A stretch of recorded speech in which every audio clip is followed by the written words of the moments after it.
Génesis 42, verso 7.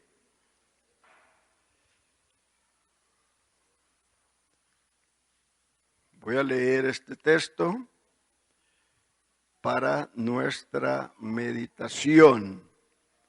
Génesis 42, verso 7. Amén.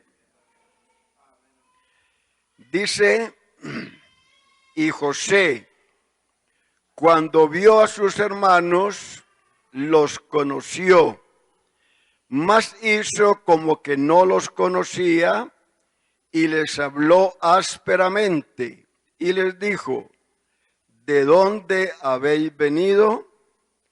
Ellos respondieron, de la tierra de Canaán, para comprar alimentos. José pues conoció a sus hermanos, pero ellos no le conocieron. Siéntese, hermano, dándole una alabanza al Señor. Bien, y José, cuando vio a sus hermanos, los conoció, mas hizo como que no los conocía. Y les habló ásperamente y les dijo, ¿de dónde habéis venido? Ellos respondieron, de la tierra de Canaán, para comprar alimentos.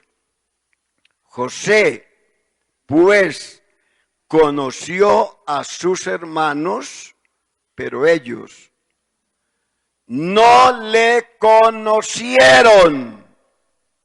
José, pues, conoció a sus hermanos, pero ellos no le conocieron.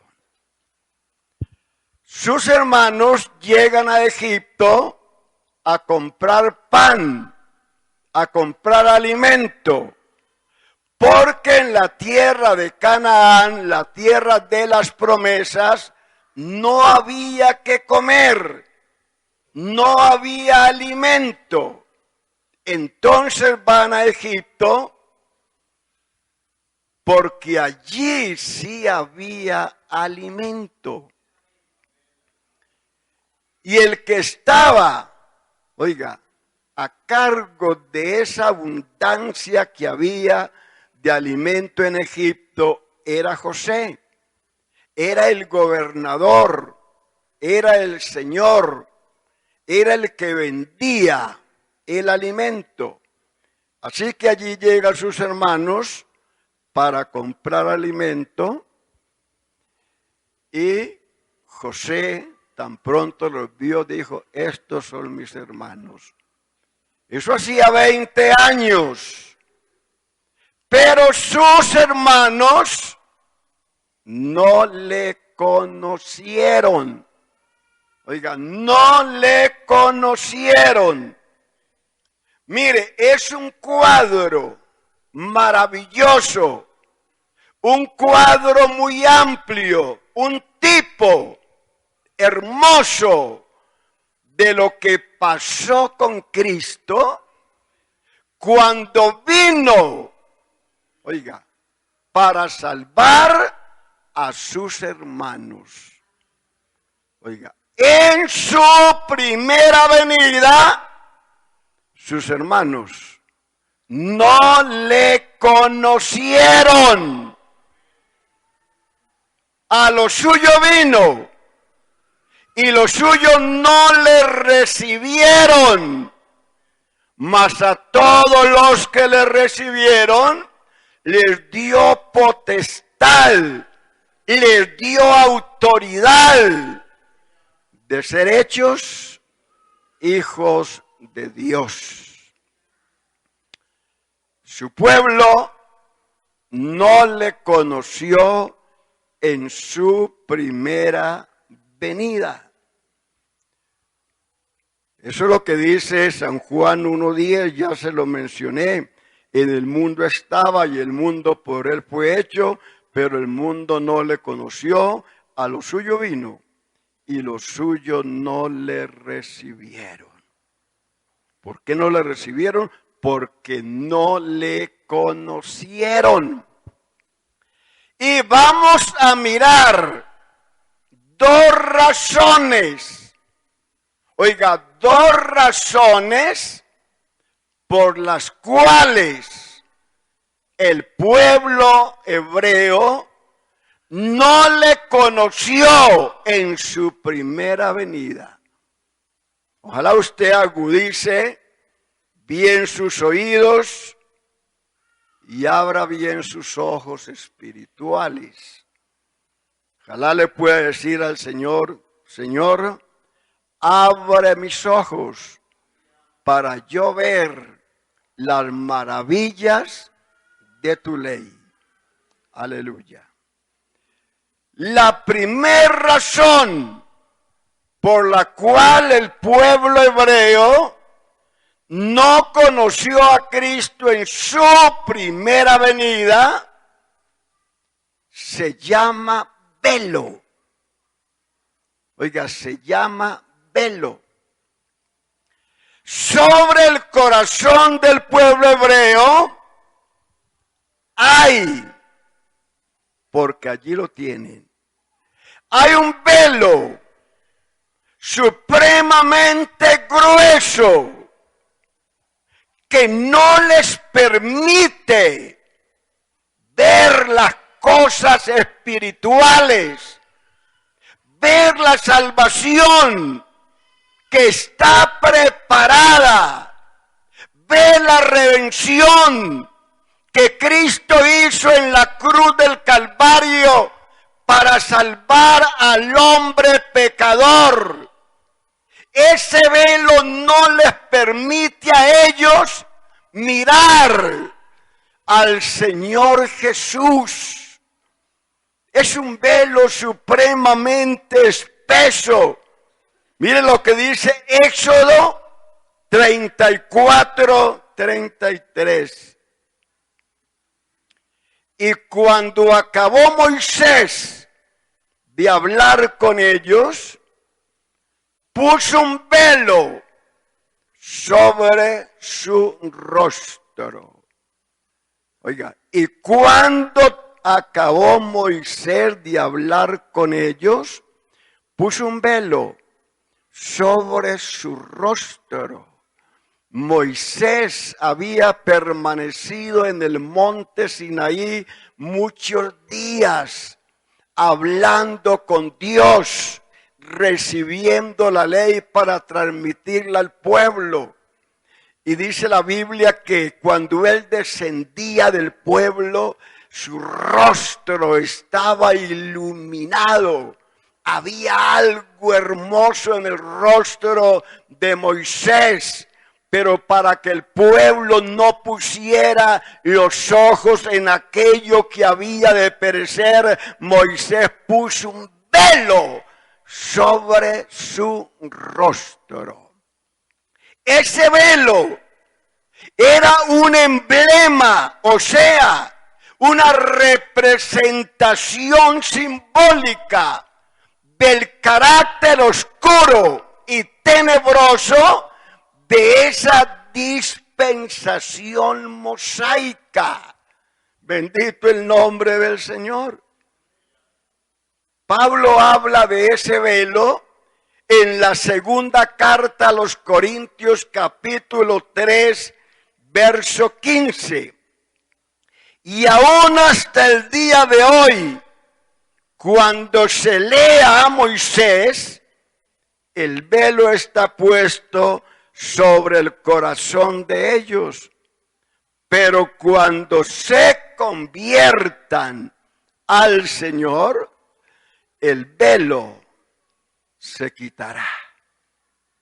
Juzgando por esta escritura, ningún israelita se ha convertido a Dios. Ninguno. Estoy hablando de Israel como nación. Porque cuando se conviertan, el velo se quitará. Ese velo que Moisés puso sobre su rostro sería tan espeso que no le permitía al pueblo hebreo mirar las obras, las maravillas, los milagros que Cristo hacía. Levantaba paralíticos, desataba la lengua al mudo, volvía el oído al sordo, restauraba la mano seca, levantaba muertos aún de 4 días. Pero el pueblo, esos milagros no los veía. Mucho menos veía al que hacía los milagros.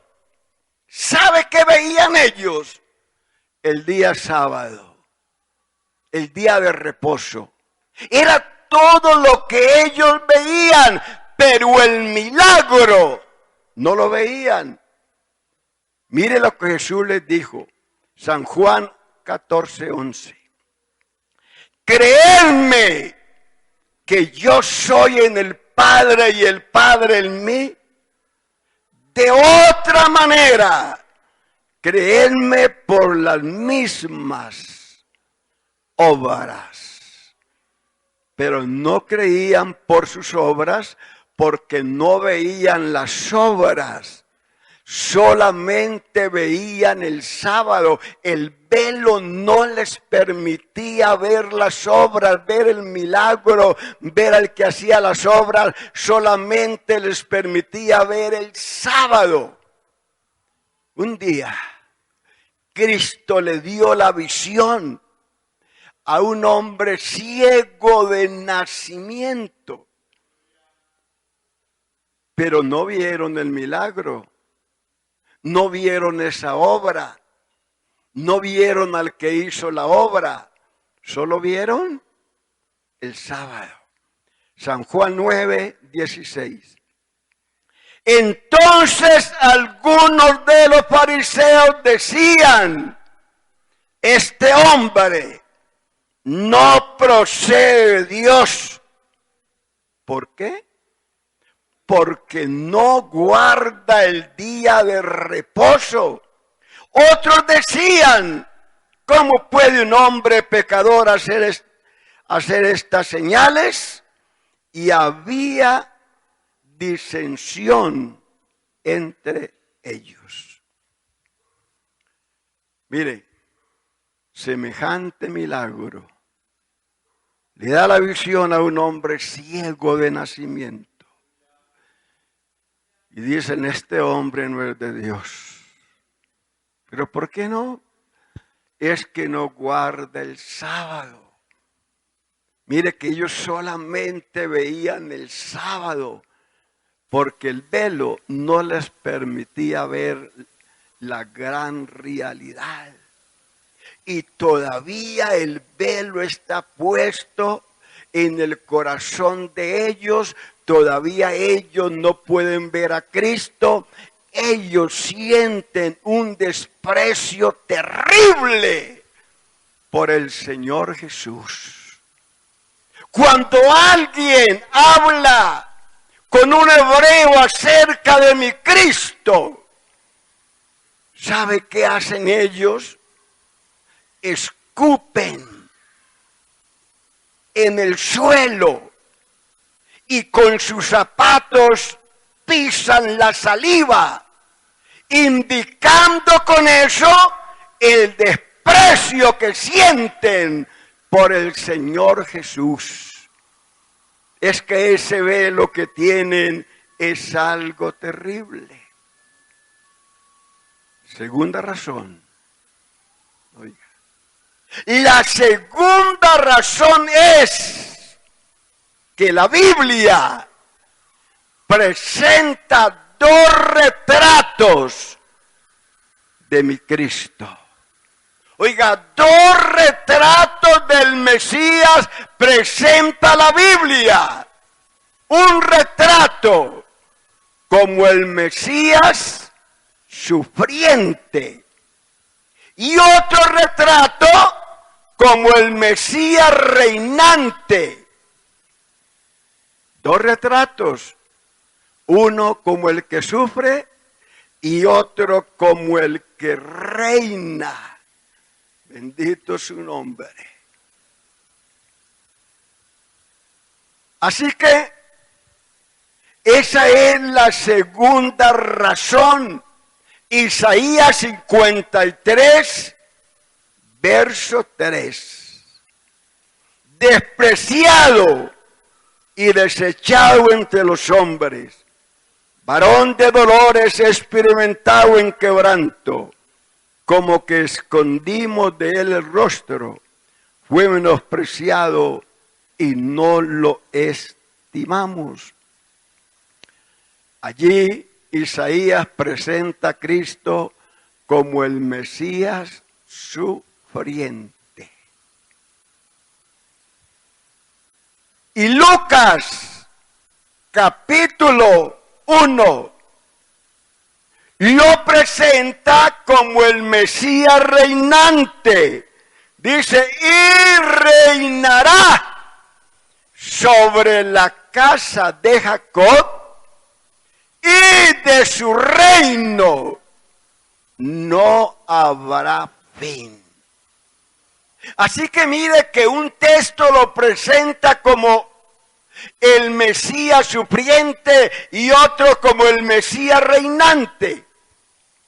Ahora, hay escrituras en la Biblia donde un solo texto o en un mismo pasaje se mencionan ambas cosas. Ve usted a Cristo como el Mesías sufriente y también lo ve como el Mesías reinante. Y algunos no pueden realmente separar ambas cosas. Le voy a leer un texto, una porción. Isaías 61, verso 1. El Espíritu de Jehová el Señor está sobre mí, porque me ungió Jehová, me ha enviado a predicar buenas nuevas a los abatidos, a vendar a los quebrantados de corazón, a publicar libertad a los cautivos y a los presos apertura de la cárcel, a proclamar el año de la buena voluntad de Jehová y el día de venganza del Dios nuestro, a consolar a todos los enlutados. En esa porción leída se mencionan ambas cosas, aunque no dice del Mesías, no dice que está reinando, pero sí dice que se va a vengar. ¿Y quién es el que se venga? ¿El siervo o el Señor? Recordemos que esta fue la porción que el Señor Jesús eligió como lectura cuando inició su santo ministerio y entró a la sinagoga como siempre solía hacerlo. Mire, Lucas 4:16. Vino a Nazaret, donde se había criado, y en el día de reposo entró en la sinagoga, no entró al templo, entró en la sinagoga, conforme a su costumbre. O sea que él siempre acostumbraba entrar a la sinagoga. Qué bueno que nos copiáramos de eso. que siempre acostumbremos venir a este lugar a rendirle culto a nuestro Dios. Oiga bien, y se levantó a leer y se le dio el libro del profeta Isaías. Y habiendo abierto el libro, halló el lugar donde estaba escrito: el Espíritu del Señor está sobre mí, por cuanto me ha ungido para dar buenas nuevas a los pobres, me ha enviado a sanar a los quebrantados de corazón, a pregonar libertad a los cautivos y vista a los ciegos, a poner en libertad a los oprimidos, a predicar el año agradable del Señor. Y enrollando el libro, lo dio al ministro y se sentó. Y los ojos de todos en la sinagoga estaban fijos en él. Y comenzó a decirles: hoy se ha cumplido esta escritura delante de vosotros. Si usted escuchó bien la lectura o siguió allí en su Biblia, dígame qué parte de esa porción el Señor no leyó. ¿Ah? Día de venganza. Esa parte el Señor la omitió. Esa parte el Señor no la leyó. Porque si la hubiera leído, no hubiera podido decir: hoy se ha cumplido delante de vosotros esta escritura. Porque lo del día de venganza se cumplirá en su segunda venida. Por eso no leyó esa parte, porque no se cumplió cuando Él vino, porque cuando Él vino, vino como Salvador, como Redentor, y no a vengarse. Una alabanza para el Señor Jesús. A su nombre, a su nombre. Así que el Señor solo leyó la parte que corresponde al Mesías sufriente. Solamente esa parte. Lo otro el Señor no lo leyó. Ahora, dos retratos. Oiga, dos retratos. Uno como el Mesías sufriente y otro como el Mesías reinante. Dos advenimientos.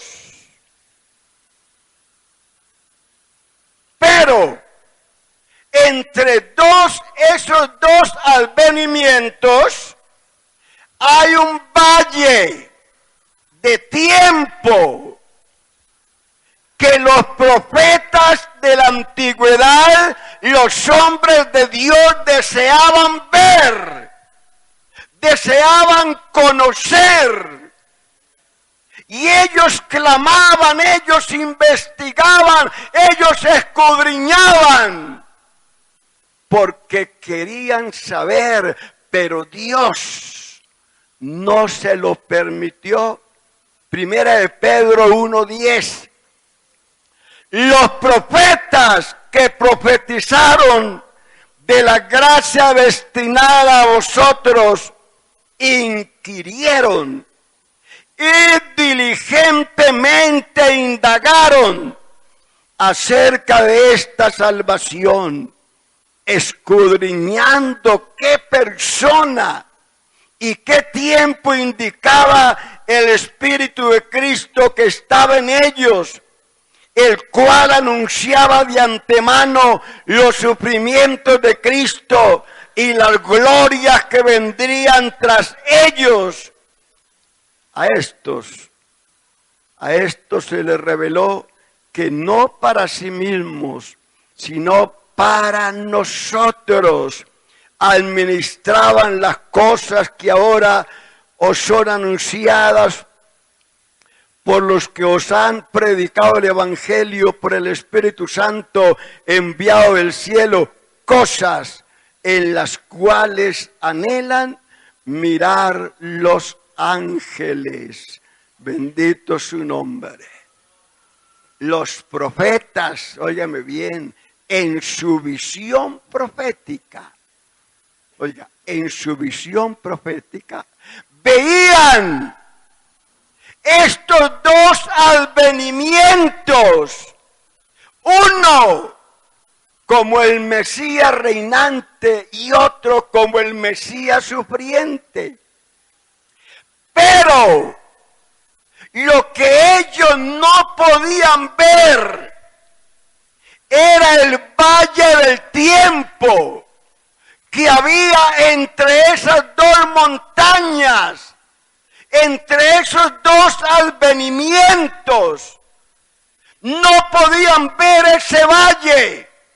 Y en ese valle que había en medio de las dos montañas, de los dos advenimientos, hay algo grande, hay algo glorioso, y es una iglesia redimida por la sangre del Cordero, que alaba y exalta el nombre que es sobre todo nombre.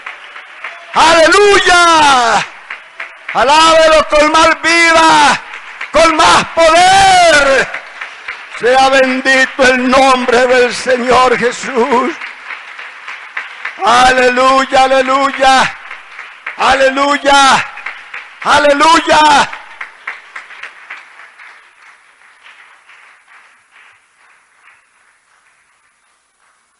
Usted ve a lo lejos miles de kilómetros, ve dos montañas. Usted esas dos montañas las ve junticas, ¿sí o no? Junticas. Ve las dos montañas.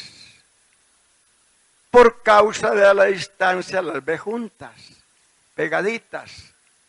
Pero en medio de esas dos montañas hay un enorme valle, que usted no puede ver ese valle por la distancia. Las montañas no están pegaditas, están muy separadas la una de la otra, pero usted las ve junticas. Pero hay un valle muy extenso en medio de esas dos montañas que usted no lo puede ver. Y eso fue lo que pasó con los profetas. Veían los dos advenimientos de mi Cristo, uno como el Mesías sufriente y otro como el Mesías reinante. Lo veían, pero el valle del tiempo no lo podían ver. Mucho menos podían ver lo que había en ese enorme valle. La iglesia del Señor Jesús. Porque la iglesia de mi Cristo era un misterio que estaba oculto y que muchos desearon descubrir. Pero sabe una cosa, ese misterio el Señor Jesús se lo reveló al apóstol Pablo. Efesios 3, verso 3. Que por revelación me fue declarado el misterio, como antes lo he escrito brevemente. Y mire lo bonito que él dice, leyendo, lo cual podéis entender cuál sea mi conocimiento en el misterio de Cristo. ¿Usted quiere conocer? ¿Quiere saber más acerca del entendimiento, el conocimiento que Dios le dio a Pablo acerca de este misterio y otro más? Lea. Leyendo, lo cual podéis entender. Lástima que en este tiempo muy pocos leen las sagradas escrituras. Por eso cuando se cita mucho la Biblia, a algunos les parece temas muy aburridores que los hacen dormir. Porque ya no les gusta que la Biblia se lea. Mucho menos ellos la leen, pero quieren entender muchas cosas y sin leer usted no va a entender nada. Leyendo, lo cual podéis entender cuál sea, cuál sea mi conocimiento en el misterio de Cristo, misterio que en otras generaciones no se dio a conocer a los hijos de los hombres, como ahora he revelado a sus santos apóstoles y profetas por el Espíritu, que los gentiles son coherederos y miembros del mismo cuerpo y copartícipe de la promesa en Cristo Jesús por medio del Evangelio. En esa porción leída, Pablo habla del misterio que estuvo oculto, pero también explica cuál es el misterio. Los primeros versos están hablando acerca del misterio que estaba oculto. Pero el verso 6, él dice cuál es el misterio. Que los gentiles son coherederos y miembros del mismo cuerpo y copartícipes de la promesa en Cristo Jesús, por medio del Evangelio. En otras palabras, que los gentiles, por la gracia de Dios, forman parte de esa iglesia gloriosa, la cual Cristo viene a llevar a su gloria. Aleluya, aleluya, sea bendito su nombre. Aleluya.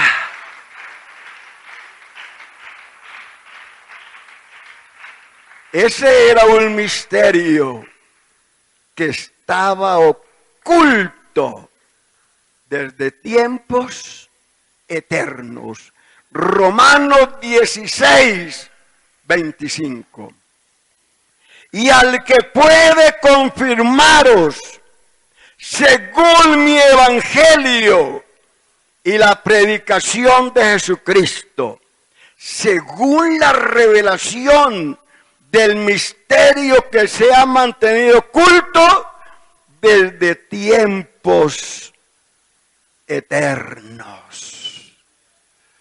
Misterio que se ha mantenido oculto desde tiempos eternos. Pero el misterio deja de ser misterio cuando ya uno realmente lo sabe. Pero para nosotros, eso realmente ya no es un misterio, porque nosotros sabemos que la iglesia comenzó en Pentecostés con 120 personas arrepentidas, convertidas y bautizadas en el nombre de Jesús y llenas del Espíritu Santo. Ya no es un misterio y sabemos que permanecerá en esta tierra hasta que se cumpla Romanos 11:25. Vea lo que dice. Porque no quiero, hermanos, que ignoréis este misterio, para que no seáis arrogantes en cuanto a vosotros mismos, que ha acontecido a Israel endurecimiento en parte, hasta que haya entrado la plenitud de los gentiles. Ha acontecido a Israel endurecimiento en parte. Aquí aparece nuevamente el velo. Oiga. Ha acontecido a Israel un endurecimiento parcial. Como nación, Israel fue endurecido. Pero como individuos, muchos creyeron en Cristo cuando Él vino. La iglesia comenzó en Pentecostés con 120. Con el primer sermón de Pedro, por el Espíritu, se convirtieron como 3,000. Los 3,000 son añadidos a los 120. Queda una iglesia de 3,120. Con el segundo sermón se convirtieron como 5,000. Sin contar los niños ni las mujeres, que siempre las mujeres son el doble a los varones. Siempre. 5,000. O sea que se convirtieron más de 10,000. Si solamente contamos uno por uno, más de 10,000. Y la iglesia siguió creciendo. Oiga, siguió creciendo de tal manera que en el capítulo 9, verso 31, había iglesias, ¿sabe dónde? En Judea, en Galilea y en Samaria. Había muchas iglesias, pero todas esas iglesias eran judío-cristianas, eran hebreas, eran del pueblo de Israel, no eran gentiles. No habían gentiles allí. Por eso dice que el endurecimiento en parte, porque mire la cantidad de personas que creyeron en Jesús. La iglesia comenzó con los hebreos hasta el capítulo 10, verso 43, un poco más. Dios visitó a los gentiles. Dios comenzó a sacar de los gentiles gente para su gloria. Y gracias a Dios que nos alcanzó a nosotros. Por eso dice Pablo que los gentiles sean incorporados y copartícipes de la promesa. Porque la iglesia comenzó con los hebreos. Pero tan bueno es Dios que nos alcanzó a nosotros. ¡Aleluya! ¡Aleluya! Y dice Pablo que la iglesia estará aquí, en este planeta Tierra. ¿Hasta cuándo estará? ¿Hasta cuándo estará? Hasta que haya entrado la plenitud de los gentiles gentiles. Oiga bien, hasta que haya entrado la plenitud de los gentiles. Porque allí se habla de la plenitud. La Biblia habla del tiempo de los gentiles. Y habla de la plenitud de los gentiles. El tiempo de los gentiles se refiere a lo político. Y la plenitud de los gentiles se refiere a lo espiritual. El tiempo de los gentiles comenzó con el rey Nabucodonosor. Y terminará con el pueblo gentil adorando imágenes. Y así comenzó. Pero la plenitud de los gentiles se refiere a lo espiritual, a la salvación. Cuando el último gentil que haya de ser salvo haya entrado a formar parte de esta hermosa iglesia, se cumplirá Apocalipsis 19:7.